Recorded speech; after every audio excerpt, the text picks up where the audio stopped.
مزید اچھی ویڈیو دیکھنے کے لیے سبسکرائب کیجیے IDTV چینل کو، اور سب سے پہلے ویڈیو دیکھنے کے لیے بیل آئیکن پر کلک ضرور کیجیے۔ اعوذ باللہ من الشیطان الرجیم، بسم اللہ الرحمن الرحیم۔ السلام علیکم ناظرین، آپ دیکھ رہے ہیں IDTV، اور میرا آج کا موضوع ہے نبی پاک صاحب الاولاق صلی اللہ علیہ وسلم کا امی لقب اور اس کی حکمتیں۔ حضور اقدس صلی اللہ تعالی علیہ وسلم کا لقب امی ہے۔ اس لفظ کے دو معنی ہیں، یا تو یہ ام القرا کی طرف نسبت ہے۔ ام القرا مکہ مکرمہ کا لقب ہے، لہٰذا امی کے معنی مکہ مکرمہ کے رہنے والے، یا امی کے یہ معنی ہیں کہ آپ نے دنیا میں کسی انسان سے لکھنا پڑھنا نہیں سیکھا۔ یہ حضور اقدس صلی اللہ تعالی علیہ وسلم کا بہت ہی عظیم الشان معجزہ ہے کہ دنیا میں کسی نے بھی آپ کو نہیں پڑھایا، لیکن مگر خداوند قدوس نے آپ صلی اللہ علیہ وسلم کو اس قدر علم عطا فرمایا کہ آپ کا سینہ اولین و آخرین کے علوم و معارف کا خزینہ بن گیا،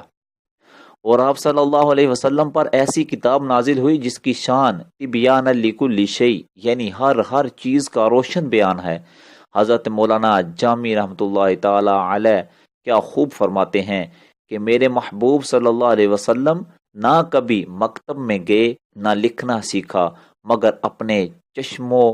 ابر کے اشارہ سے سینکڑوں مدرسوں کو سبق پڑھا دیا۔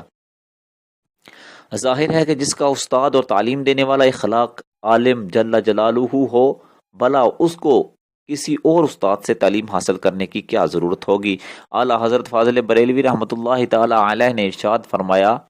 ایسا امی کس لیے منت کش استاذ ہو،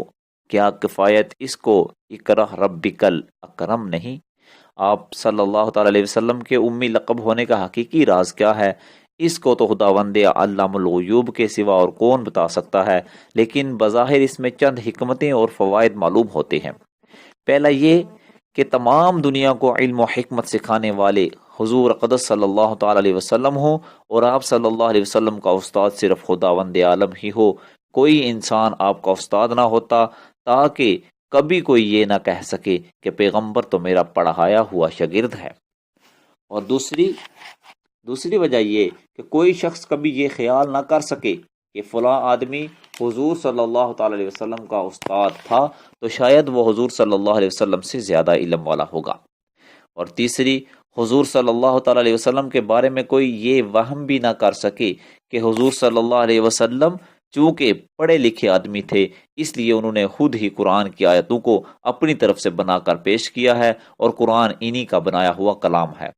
اور چوتھی وجہ، جب حضور صلی اللہ علیہ وسلم ساری دنیا کو کتاب و حکمت کی تعلیم دیں تو کوئی یہ نہ کہہ سکے کہ پہلی اور پرانی کتابوں کو دیکھ کر اس قسم کی انمول اور انقلاب آفرین تعلیمات دنیا کے سامنے پیش کر رہے ہیں۔ اور پانچویں یہ کہ اگر حضور صلی اللہ تعالی علیہ وسلم کا کوئی استاد ہوتا تو آپ کو اس کی تعظیم کرنا پڑتی، حالانکہ حضور صلی اللہ تعالی علیہ وسلم کو خالق کائنات نے اس لیے پیدا فرمایا تھا کہ سارا عالم آپ صلی اللہ تعالی علیہ وسلم کی تعظیم کرے، اس لیے اللہ جل جلالہ نے اس کو گوارا نہیں فرمایا کہ میرا محبوب کسی کے آگے زانو تلمذ نہ طے کرے اور کوئی اس کا استاد ہو۔ اللہ رب العزت جل جلالہ ہمیں حقیقت کو سمجھ کر اس پر عمل پیرا ہونے کی توفیق عطا فرمائے، اور ہمیں پیارے محبوب علیہ الصلوۃ والسلام کا